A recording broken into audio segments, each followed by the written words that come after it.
anak itu kalau sudah berkeluarga, itu sudah punya rumah sendiri, sudah punya istri, ya sudah harus mandiri dan harus tanggung jawab.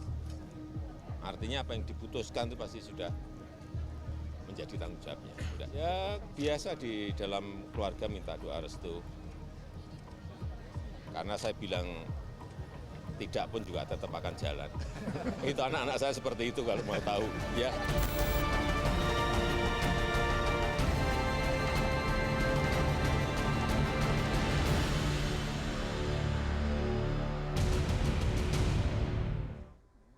Terima kasih Anda masih bersama kami di Political Show. Dalam waktu dekat, Mahkamah Konstitusi akan memutuskan gugatan batas usia minimal capres dan juga cawapres dari 40 tahun menjadi 35 tahun. Permohonan itu bersanding dengan gugatan lain untuk menambah klausul berpengalaman sebagai kepala daerah. Di tengah perkara, baliho Prabowo Gibran pun bertebaran di mana-mana. Sementara itu, langkah putra bungsu Presiden Jokowi, Kaisang Pangarep yang bergabung dengan Partai Solidaritas Indonesia, kemudian menjadi ketua umum ketimbang menjadi kader PDI Perjuangan mengejutkan banyak pihak. Apakah ini jadi bentuk manuver politik keluarga Jokowi di Pilpres 2024 dan siap berhadapan dengan PDI Perjuangan? Kaki politik Jokowi di Gibran dan Kaisang. Malam ini kita akan membahasnya dengan narasumber yang hadir di studio. Saya perkenalkan satu-satu. Dari yang paling ujung kita masih menunggu kehadirannya Mbak Bivitri Susanti ya. Tapi saya ada Mas Adi Praitno, Direktur Eksekutif Parameter Politik Indonesia. Selamat malam Mas Adi. Selamat malam Rifana. Politisi senior PDI Perjuangan, Opung Pandana Baban. Selamat malam Opung. Selamat malam Rifana. Ada juga Ketua DPD Partai Gerindra Ahmad Riza Patria. Selamat malam Bang Riza. Selamat malam Mbak Nana, Assalamualaikum. Waalaikumsalam. Ketua Bapilpres Pro Jokowi, relawannya Pak Jokowi ini, Bang Panel Baru. Selamat malam Bang Panel. Malam. Kita sudah menanti kehadiran Mbak Bivitri. Sudah sampai belum ya? Oke Mbak Bivitri langsung aja mungkin ya. Silakan aja Mbak Bivitri. Sudah bergabung juga pakar hukum tata negara STH Jentera Mbak Bivitri Susanti. Selamat malam Mbak Bivitri. Selamat malam. Oke, saya akan langsung ya ke Bang Riza terlebih dahulu. Tapi saya akan putarkan, ini ada pernyataan dari Ketua Umum Partai Gerindra sekaligus bakal capres dari Koalisi Indonesia Maju Pak Prabowo Subianto. Kita dengarkan sama-sama. Kriteria dulu bahwa harus mewakili anak muda. Banyak muda. Kalian datang. Ridwan Kamil, oke. Oke, Bang Riza, tadi Pak Prabowo ditanya oleh wartawan soal cawapres. Kemudian Pak Prabowo menjawab, tadi mungkin nggak begitu kedengaran ya, saya akan ulangi ya. Pak Prabowo menjawab Gibran muda, Erik muda, RK atau Ridwan Kamil juga oke. Jadi pernyataan Pak Prabowo yang mempertimbangkan Gibran sebagai cawapres itu seserius apa? Karena kan Mas Gibran ini terhalang batas usia capres-cawapres minimal 40 tahun. Seserius apa? Ya, yang pertama tentu kewenangan daripada menentukan cawapres itu ada pada Pak Prabowo sebagai capres dan pimpinan partai berkoalisi ya. Siapa calon-calon seperti kita ketahui masing-masing teman-teman koalisi kan mengusulkan ya. Ketua umumnya Golkar, Pak Erlangga, PAN, kemudian mengusulkan Pak Erick Thohir, PBB pun mengusulkan Bang Yusril. Kemudian di luar itu, di luar partai itu, partai koalisi lain memang tidak mengusulkan, mengikuti apa yang menjadi kesepakatan pimpinan partai. Ada nama lain, di antaranya memang Mas Gibran, kemudian Ridwan Kamil juga, bahkan Mahfud MD mungkin yang lainnya. Memang kita ini kan ingin menang, ya.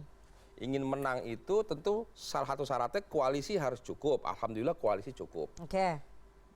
Presiden thresholdnya cukup. Sekarang mencari figur yang kira-kira bisa memenangkan koalisi Indonesia Maju. Nah dari semua nama ini tentu nama-nama yang memiliki kompetensi, kredibilitas dan lain sebagainya. Semuanya baik. Cuma di antara yang baik ini insya Allah ada yang baik. Memang harus jujur saya sampaikan bahwa Gibran termasuk nama yang menominasi lah di antara calon-calon yang lain. Kenapa demikian? Karena Gibran mungkin muda, ya.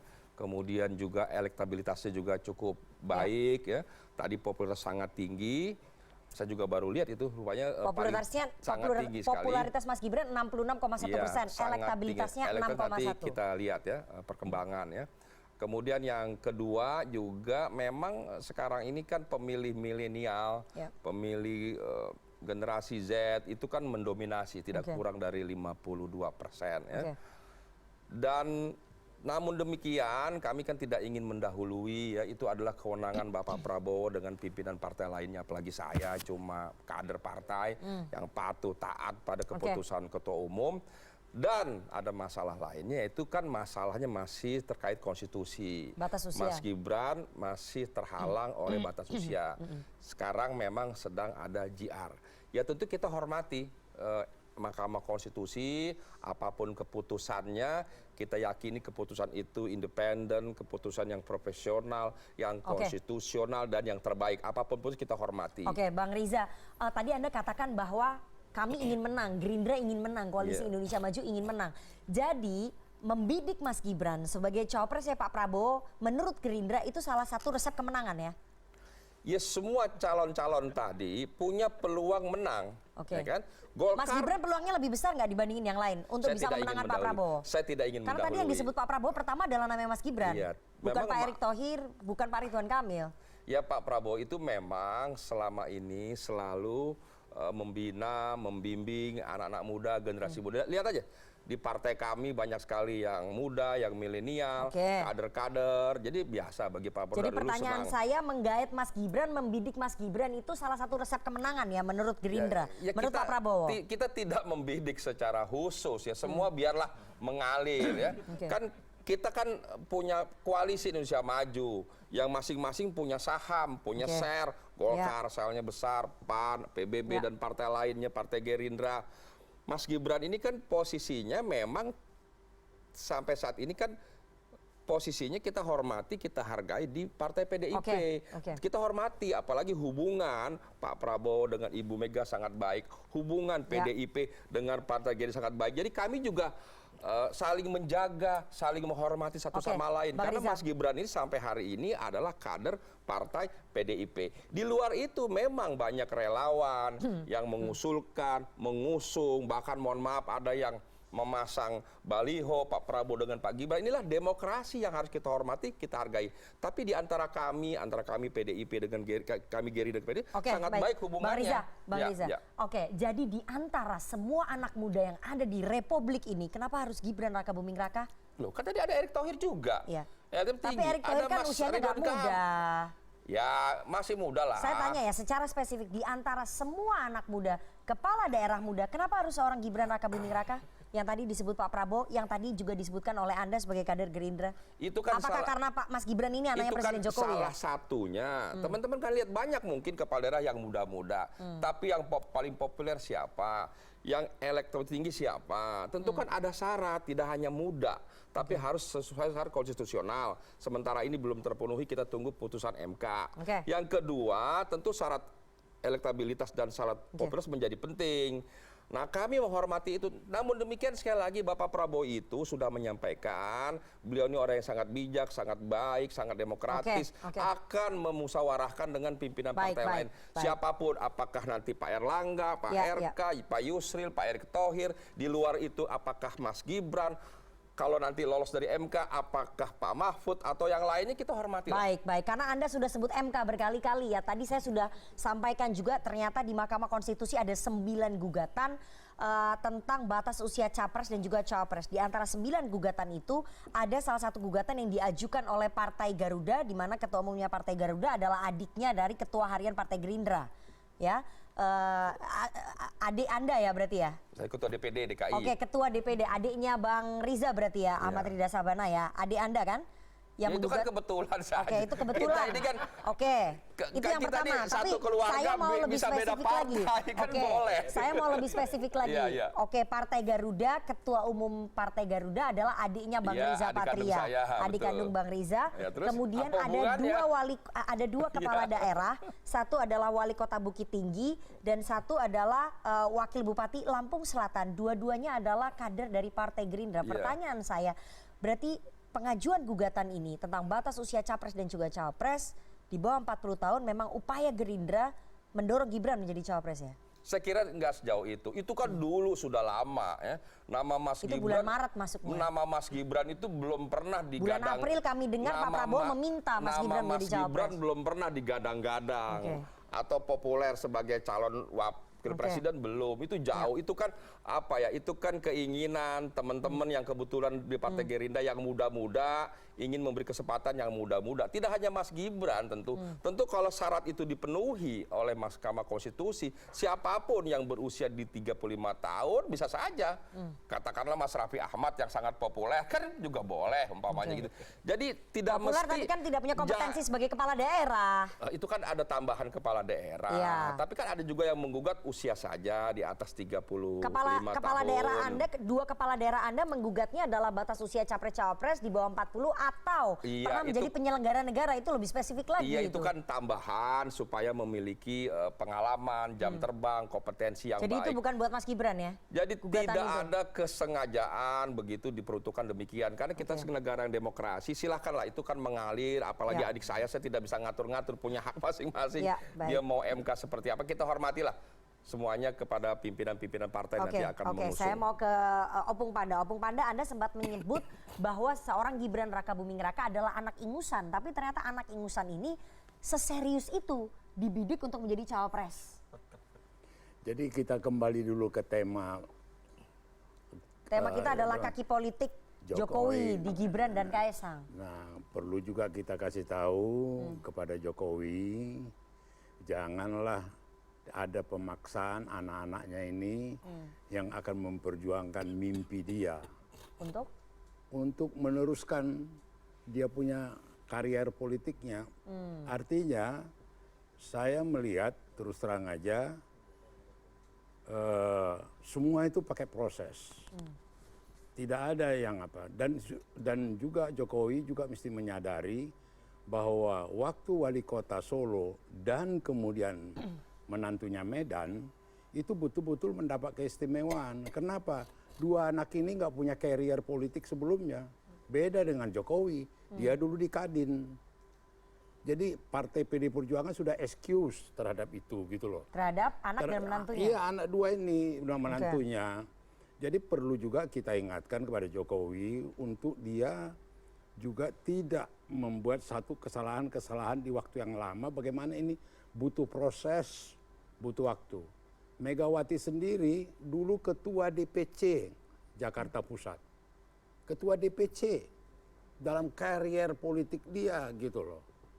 Tidak ada main di karbit-karbit begini. Jadi gitu Anda loh. melihat bahwa dua anaknya Presiden Jokowi ini politisi karbitan gitu? Bukan polisi karbit. Kita lihat ada proses pengkarbitan gitu loh. Ya kan? Jadi mereka ini proses pengarbitan? Iya, dan kemudian terus terang kita bagus juga mengingatkan karena kecintaan kita kepada Jokowi. Banyak pengalaman-pengalaman anak-anak pejabat, anak-anak penguasa, itu banyak semua hampir kandas.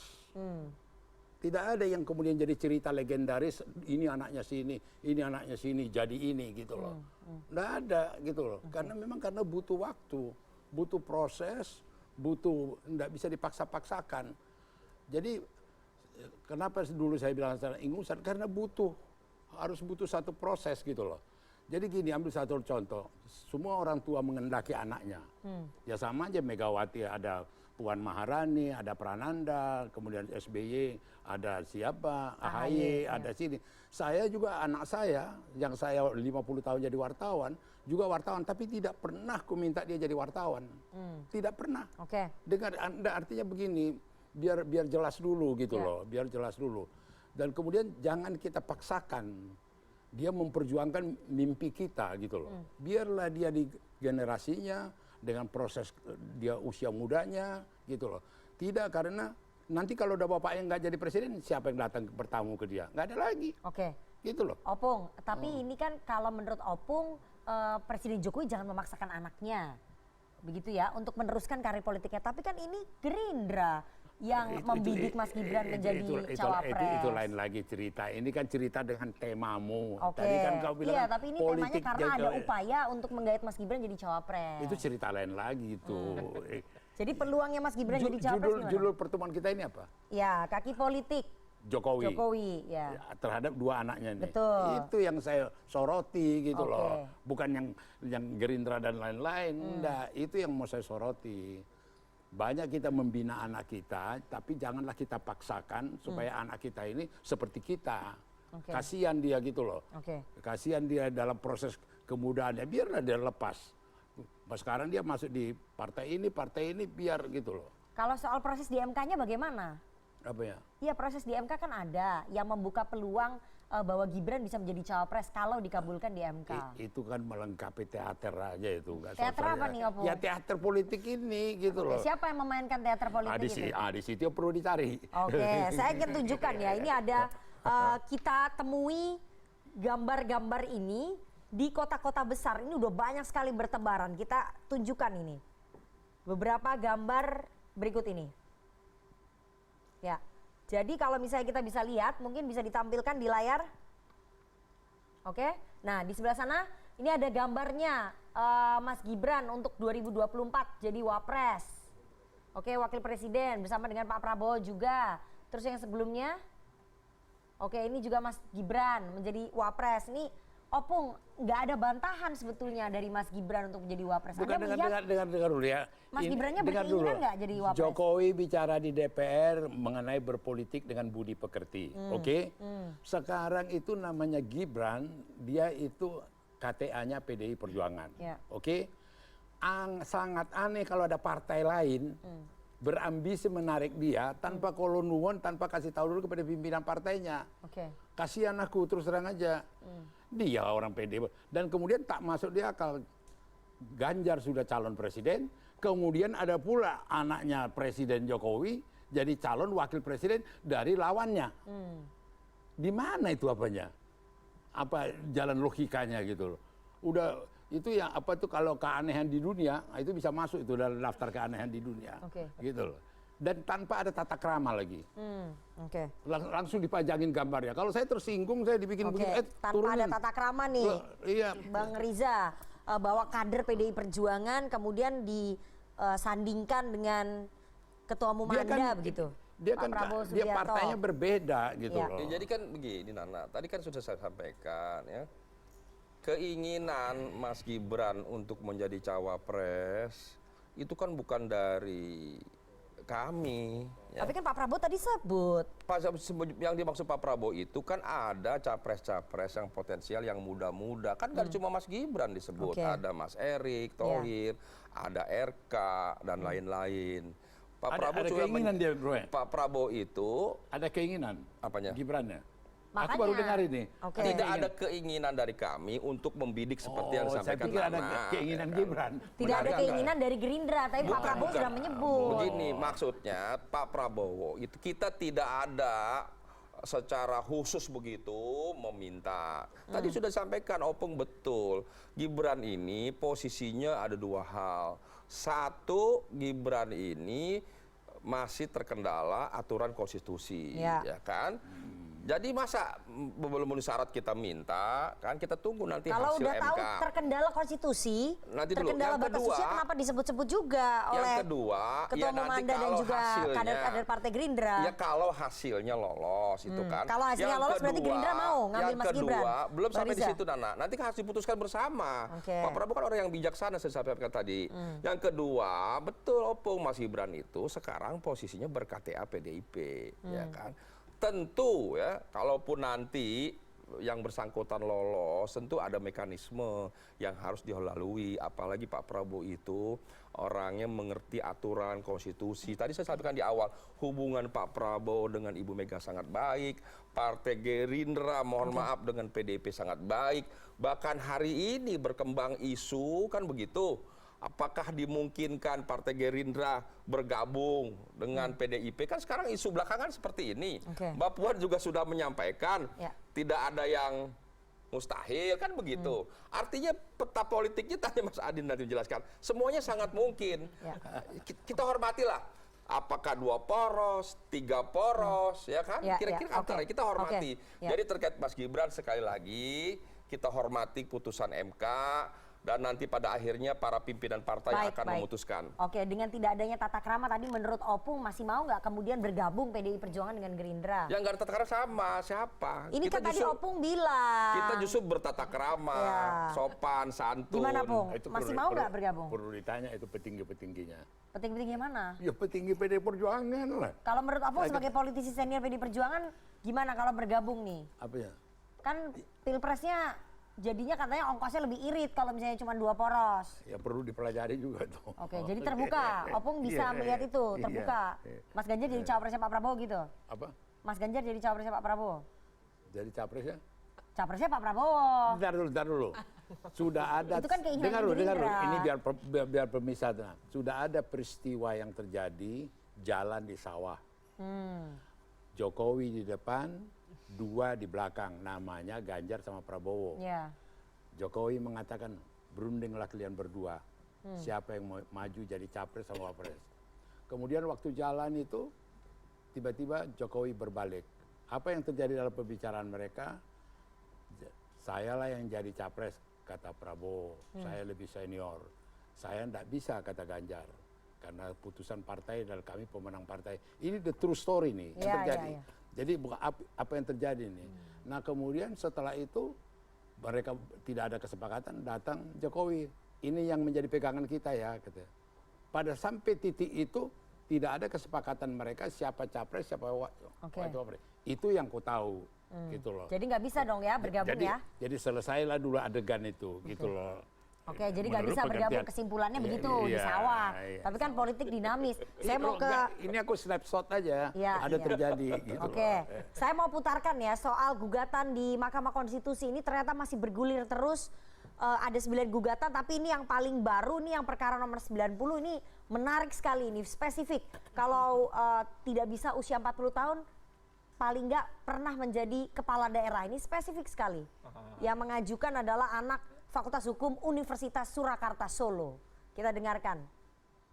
Menyatakan pada pasal 169 huruf I Undang-Undang 7 tahun 2017 tentang pemilihan umum lembaga di atas sepanjang frasa berusia paling rendah 40 tahun bertentangan dengan Undang-Undang Dasar Negara Republik Indonesia tahun 1945 dengan bersyarat tidak mempunyai kekuatan hukum mengikat sepanjang secara bersyarat, bukan dengan bersyarat. Secara bersyarat ya. Ya, secara bersyarat dan tidak mempunyai hukum mengikat sepanjang tidak dimaknai dengan atau berpengalaman sebagai kepala daerah baik di tingkat provinsi maupun kabupaten kota. Oke, Mbak Bibip, ini adalah suara dari kuasa hukum pemohon ya, Dwi Santoso ya. Ini dari law firm di Solo juga yang mewakili pemohon, yakni mahasiswa umur 23 tahun dari FH UNS Solo. Pertanyaan saya Mbak Bibip, Anda melihat bahwa upaya gugatan ke MK soal batas usia capres dan juga cawapres di bawah 40 tahun ini memang untuk Mas Gibran? Saya sih melihatnya begitu ya, karena ada beberapa indikasi nih. Kalau memang niatnya adalah untuk menurunkan batas usia, yang mana kita boleh setuju ya, namanya juga anak muda bagus. Itu kan bisa dilakukan sejak jauh-jauh hari sebenarnya. Atau nanti? Atau nanti sebaliknya. Jadi bahwa itu diajukannya sekarang bulan Maret kan tadi kan masuknya, saya kira itu saja sudah jadi indikasi bahwa sebenarnya ada perhitungan untuk pendaftaran capres-cawapres tahun ini. Jadi bukan soal kepentingan bangsa untuk punya anak-anak muda jadi pemimpin. Terus kemudian yang kedua juga kalau dilihat pemohon-pemohonnya. Pemohon yang satu lagi itu yang dari awal itu juga PSI ya misalnya ya.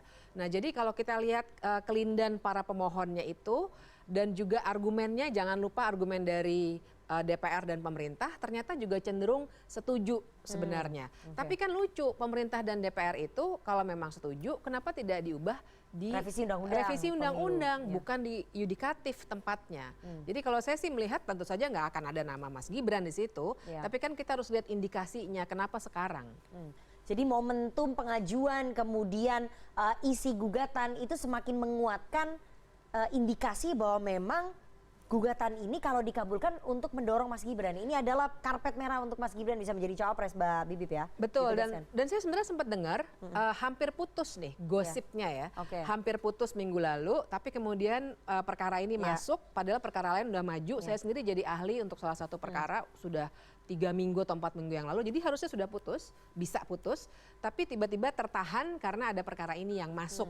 Nah, jadi kan ini juga jadi indikasi sebenarnya apakah ada sebuah konstruksi supaya nanti putusannya memang mengabulkan supaya ada Mas Gibran masuk sebagai cawapres. Oke. Secara ketatanegaraan ya, menurut Anda bagaimana kemudian seorang anak presiden yang bapaknya masih menjabat kemudian bisa mendapatkan tiket ataupun didorong menjadi cawapres gitu pada saat bapaknya masih menjabat? Secara ketatanegaraan gimana Mbak? Pantas nggak Mbak?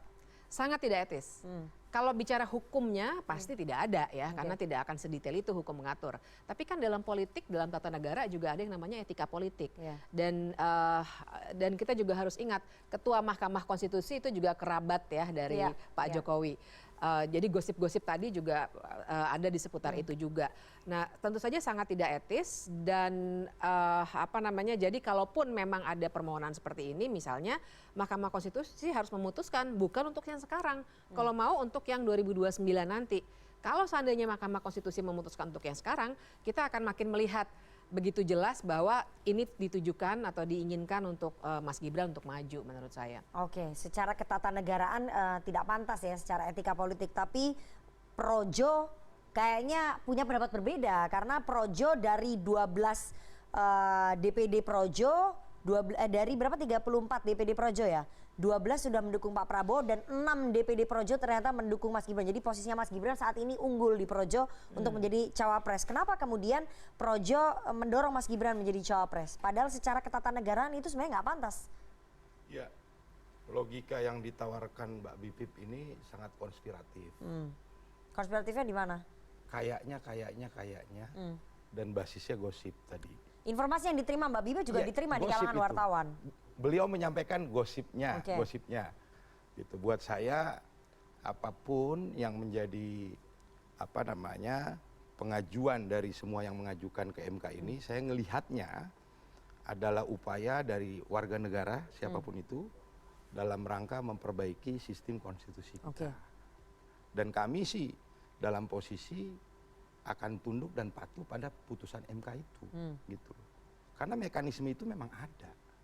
Gitu loh. Itu jadi mekanisme yang sah di negara kita, di ranah hukum kita gitu. Nah, yang kedua yang ingin saya sampaikan tadi terkait yang disampaikan Opung Panda gitu ya, bahwa ini seakan-akan Jokowi yang mendrive anaknya harus begini-begini, saya katakan tidak ada. Pak Jokowi ketika berdiskusi dengan kami juga dalam posisi yang nggak bisa ngatur-ngatur anaknya. Bahkan Pak Jokowi sempat sebenarnya ngelarang, tapi anaknya kan punya putusan sendiri. Anaknya yang mana ini? Ya, Gibran maupun Kaisang. Jadi termasuk menjadi cawapres itu juga keputusannya Mas Gibran berbeda dengan keputusan bapaknya yang melarang. Langkah politik anak itu tadi. Ya, gitu loh. Terus yang ketiga masalah mekanisme yang ada di Projo. Ini sifatnya kan aspirasi, sifatnya suara. Teman-teman di daerah, pengurus-pengurus Projo di daerah sedang menjalankan yang namanya konverda, gitu. Memang dalam konverda ini juga aspek MK kita hitung, gitu loh. Kita hitung. Kalau nanti keputusannya MK seperti apa, saya katakan tadi kita akan tunduk dan patuh pada putusan itu. Gitu. Memang ya apa alasannya kemudian konverda ataupun DPD Projo itu kemudian mendukung Mas Gibran di antara sekian banyak kepala daerah muda? Yang padahal Mas Gibran itu batas usianya aja nggak memenuhi syarat. Ya itu kan suara teman-teman pengurus Projo di daerah. Ya apa suaranya itu alasannya apa? Untuk capres di 13 provinsi yang sudah kami lalui, ini bulat mendukung pencapresan Pak Prabowo. Nah untuk wapres memang warna-warni. Gitu tapi Mas Gibran unggul. Mas Gibran cukup dominan. Kenapa? Gitu. Kemudian aspirasinya itu apa yang membuat mereka menjadi mengunggulkan Mas Gibran itu apa? Di antara kepala daerah muda lain ini. Kita berpikir dalam politik elektoral 2024 keikutsertaan anak muda ini tadi seperti yang disampaikan Mas Riza, ceruknya cukup signifikan, ada 52%. Saya pikir dengan memasangkan Pak Prabowo dengan Gibran, potensi menangnya sangat tinggi. Itu yang pertama. Yang kedua, tentang cita-cita Indonesia Emas 2045. Ya, saya pikir kita perlu bridging kepemimpinan muda. Dan ini saya lihat ada di sosok Mas Gibran salah satunya, yang juga menurut pandangan teman-teman Projo ya dalam memimpin Kota Solo cukup berprestasi. Oke, di antara sekian banyak kepala daerah, jadi hanya Projo melihatnya Mas Gibran ya. Faktor anaknya Presiden Jokowi itu menjadi pertimbangan juga nggak di Projo? Mbak Nana, kalau putusan MK ini dikabulkan tentang batas usia, ya ini kami hitung ada sedikitnya 22 kepala daerah yang berpotensial di bawah 40 tahun umurnya. Saya pikir ini bukan semata-mata urusan Gibran. Ada 22 gitu loh. Kepala daerah yang umurnya di bawah. Tapi kan yang sekarang unggul di Konferda Projo Mas Gibran, nggak ada nama kepala daerah lain. Kalau memang semuanya sama, tidak memenuhi syarat, kenapa nggak ada nama kepala daerah lain? Kenapa hanya ada satu nama kepala daerah muda namanya Gibran Rakabuming Raka? Ya, kita yang kedua faktornya menurut teman-teman di daerah ya, bahwa kepemimpinan nasional ke depan kita berharap mau melanjutkan apa yang sudah dilakukan oleh Pak Jokowi. Jadi harus dilakukan oleh anaknya Pak Jokowi gitu. Tidak harus, tapi itulah pandangan teman-teman, aspirasi teman-teman. Oke, jadi aspirasi Projo kalau misalnya sudah pembangunan yang dilakukan oleh Pak Jokowi harus dilanjutkan oleh anaknya Pak Jokowi. Enggak, itu gitu. kesimpulannya Nana begitu. Oke, tapi kan tadi Anda katakan. Ya kan ada nomor satu tadi, faktor ceruk, milenial, Gen Z 52% di pemilu besok. Itu artinya hitungan taktis untuk menang ya. Terus yang kedua ada Indonesia Emas 2045. Ini butuh bridging, butuh jembatan lah. Kepemimpinan ke depan ini harus dipersiapkan anak muda. Bahwa itu kemudian Gibran ya, itu kan aspirasi teman-teman di daerah gitu ya. Oke, saya mau tanya ke Opung Panda. Opung Panda, kalau kemudian MK meloloskan batas usia capres-cawapres di bawah 40 tahun, artinya peluang Gibran itu menjadi terbuka, menjadi cawapres. Sikap PDI Perjuangan nanti bagaimana? Supaya jangan bingung pemirsa dan rakyat Indonesia, konsentrasi PDI Perjuangan sekarang mencari calon wakil presiden. Untuk Mas Ganjar? Untuk Mas Ganjar. Dan pasti dalam pencarian itu tak ada Gibran. Karena dia kader kami, bukan di porsi itu. Itu aja. Yang rame ini kan di luar kami, gitu loh. Ada yang mencalonkan Gibran lah, ada yang mengapakan Gibran, senang-senang juga sih, laku juga nih PDI Perjuangan, gitu loh. Ya jadi kalau nanya ke saya, kami lagi sekarang baik Ibu Mega maupun Jokowi sendiri maupun Ganjar dengan beberapa elit di DPP sedang menyaring siapa yang calon wakil presiden. Dan itu bukan Mas Gibran ya? Ya pasti enggak lah, mana mungkin Ganjar sudah calon presiden kemudian wakilnya ini. Kita kan hormati juga teman koalisi kita. Jadi gitu. Wait and see ya PDI Perjuangan kalau kemudian nanti MK meloloskan. Wait and see, nggak ada wait and see. Kalau nanti MK meloloskan, Gibran dilirik, dibidik gimana ini? Nggak ada wait and see, ini udah jelas kok. Jadi tertutup pintunya kalau menurut Opung. Bukan tertutup, udah jelas tujuannya. Tertutup ya berarti ya? Milih calon wapres. Saya mau ke Mas Adi. Mas Adi, apakah kemudian gugatan soal batas usia capres-cawapres di MK ini memang ada campur tangannya Pak Jokowi nggak? Kalau menurut Bang Panel tadi nggak ada, tapi kok sulit ya menghilangkan indikasi itu? Ya kalau kita meyakini teori konspirasi pasti bilangnya iya. Tapi kan yang memutuskan soal ambang batas minimum syarat capres itu bukan Jokowi tapi Mahkamah Konstitusi ya. Makanya kalau ini dikabulkan gugatan soal ambang batas minimum, pasti publik nunggu soal gugatan ambang batas maksimal umur yang 70 tahun dan tidak pernah melanggar HAM. Itu juga ditunggu itu. Karena memang kalau kita akui, kita kan harus membaca konteksnya. Nah, ini memang soal gugatan ini pasti terkait dengan Pilpres 2024. Satu misalnya ada dugaan supaya Gibran ini bisa maju. Tapi kan kemudian ada juga gugatan supaya Prabowo Subianto juga tidak bisa maju karena umurnya lebih dari 70 tahun. Oleh karena itu, MK ini adalah pertaruhan yang sesungguhnya melihat begitu banyak kepentingan politik. Kalau yang satu syarat ambang batas minimum itu dikabulkan, kenapa yang maksimum tidak dikabulkan? Ini kan pertanyaan-pertanyaan mendasar. Sebenarnya kalau mau jujur, tidak perlu ambang batas.